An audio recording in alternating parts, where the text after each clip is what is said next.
The Wuhan coronavirus cases are blowing up, not in China, but around the world. China used to be the epicenter of this outbreak. It isn't anymore. The worst hit now is America.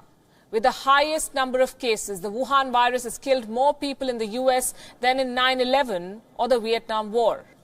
And New York, not Wuhan, is now the world's worst hit city. Tonight on Gravitas, we will take you inside the new epicenter of the Wuhan virus. It's New York City. Let's start with these images. Forklifts being used to lift body bags. The bodies of victims are being loaded into refrigerated trucks. These are makeshift morgues. There are more than 75,000 confirmed cases in New York. That's way more than Wuhan. More than 1,000 people have died in the city. And New York does not know what to do with the dead bodies. Where do you keep them? Now take a look at this clip. A hospital in Brooklyn moved a dead body inside a refrigerated truck.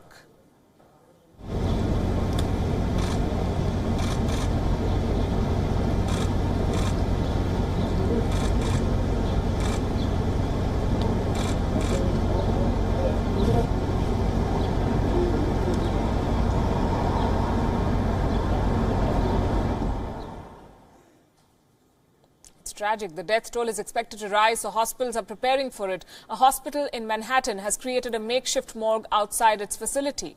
They have erected tents to keep the dead bodies. Every day the situation gets worse. New York is unable to keep up with the growing number of cases, so makeshift arrangements are being made. China built a hospital in less than 2 weeks. New Yorkers are erecting tents. This one is in the iconic Central Park, the most visited urban park in the United States. These tents are supposed to serve as an emergency field hospital. And no one is safe from the coronavirus, from the rich to the poor. On Tuesday, this crisis took a personal turn for the governor of New York, Andrew Cuomo. His brother and news anchor, Chris Cuomo, tested positive. The city that never sleeps is being forced to stay inside. New York authorities say they will build 8 temporary hospitals, but it might be too late.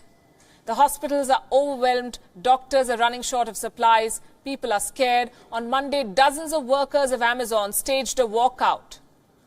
They're demanding better safeguards against the coronavirus. Online delivery is in high demand at this time, but the workers do not feel safe on the job. Health workers, too, are worried about their safety. A nurse working in a New York hospital says the situation is out of control now.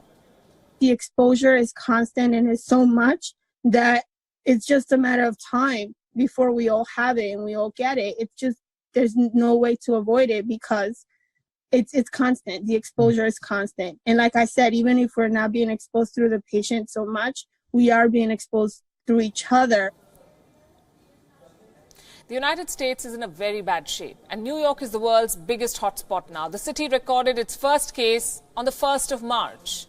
In 31 days, the confirmed cases have crossed 75,000, from 1 to 75,000 in a month. Why is the coronavirus spreading so fast in New York? Why is one of the world's most developed cities a Wuhan virus hot zone now? New York is an overcrowded city. It is the most populous American city. It is densely packed. There are about 28,000 people per square mile in New York. Everywhere you go, people find themselves crammed. The conditions are right for a virus to spread fast. And New York does not have the manpower to handle new cases. Reinforcements are being called in from all over the country. More than 500 paramedics and emergency medical technicians, 2,000 nurses, 250 ambulances have been sent to the city. Many New Yorkers now say that the government was too slow to act. They're pointing fingers at President Donald Trump. The U.S. president is facing a barrage of criticism from the press, from politicians, even the people, and it could get worse. The Trump White House has made a grim prediction. The Wuhan virus could kill as many as 200,000 people in America. Appearing before the media, Trump's team shared this projection. The U.S. president has this warning for his country. It'd be so much easier for me to come up and say, we have bad news. We're going to lose 220,000 people, and it's going to happen over the next few weeks. And with that, I did start off by saying today, long before this question, I said, this is going to be a rough 2 or 3 weeks. This is going to be one of the roughest 2 or 3 weeks we've ever had in our country. We're going to lose thousands of people. Anywhere between 100 to 240,000 is the projection from the White House. America is preparing to lose tens of thousands of people. The outbreak is intensifying. So is the politics over it.